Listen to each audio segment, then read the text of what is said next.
Halo teman-teman, kenalkan aku Tiara. Aku mahasiswa Universitas Teknokrat Indonesia dari Fakultas Ekonomi dan Bisnis, Prodi Manajemen. Aku dari kelas MNJ 23C dengan NPM 23411-049. Di video kali ini aku akan membahas tentang mata kuliah Ekonomi Mikro, dan materinya kali ini berjudul Aplikasi Perdagangan Internasional. Banyak dari kalian udah tahu nih perdagangan internasional ini seperti apa. Nah, ibaratnya kalau kita dengar itu ekspor dan impor ya. Nah, kita simak video berikut ini untuk tahu penjelasan materi berikut ini. Pengertian perdagangan internasional. Perdagangan ini dilakukan penduduk suatu negara dengan penduduk negara lain melalui kesepakatan bersama. Penduduk yang dimaksud dapat berupa perorangan antara individu dengan pemerintah suatu negara atau pemerintah suatu negara dengan pemerintah negara lain.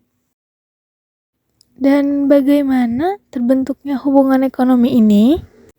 Menurut Wahono, perdagangan internasional merupakan transaksi bisnis antara beberapa pihak yang melibatkan lebih dari satu negara.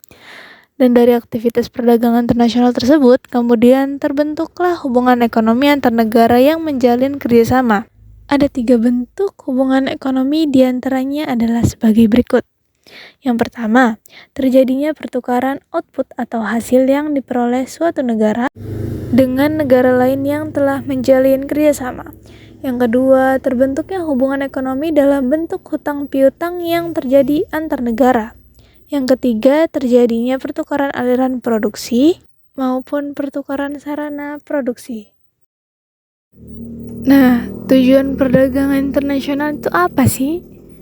Tujuannya itu untuk meningkatkan Gross Domestic Product atau GDP. Artinya, perdagangan internasional bertujuan untuk meningkatkan total nilai dari produksi barang maupun jasa yang dijual oleh suatu negara pada negara lain selama 1 tahun lamanya. Nah, manfaat perdagangan internasional sendiri pun punya manfaat loh teman-teman. Manfaat yang pertama, untuk membentuk hubungan persahabatan antar negara agar lebih erat ya. Yang kedua, dapat menciptakan efisiensi serta spesialisasi. Yang ketiga, dapat meningkatkan kemakmuran suatu negara. Dan keempat, mentransfer ilmu pengetahuan serta teknologi. Banyak hal yang memiliki manfaat serta memiliki kerugian. Pun perdagangan internasional pun memiliki kerugiannya loh.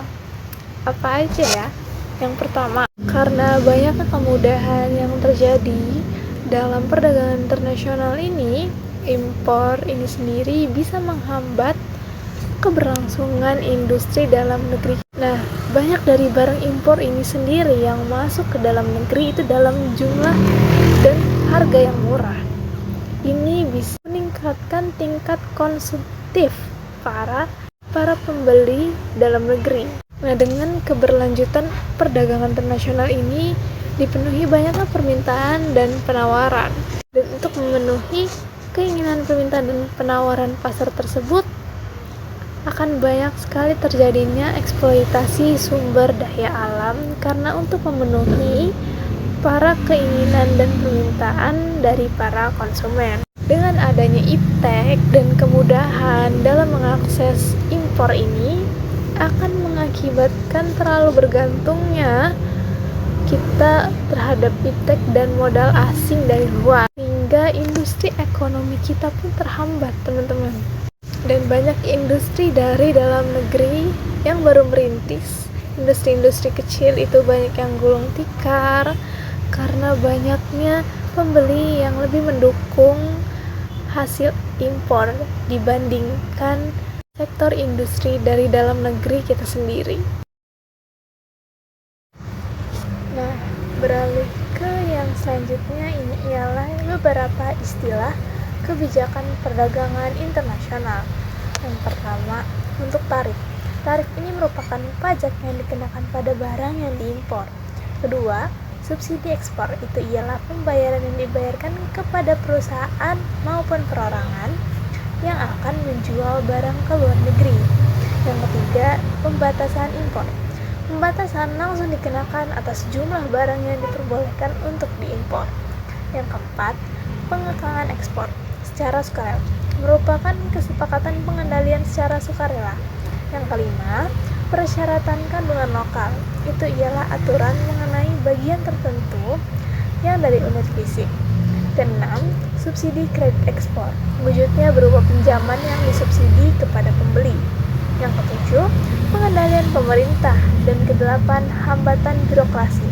Itu merupakan salah satu bentuk pembatasan yang dilakukan oleh pemerintah untuk membatasi kegiatan impor.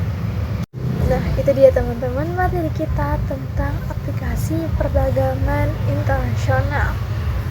Sekian dari videoku. Terima kasih sudah menonton video ini. Thank you for your attention and see you in the next video. Ekonomi Mikro.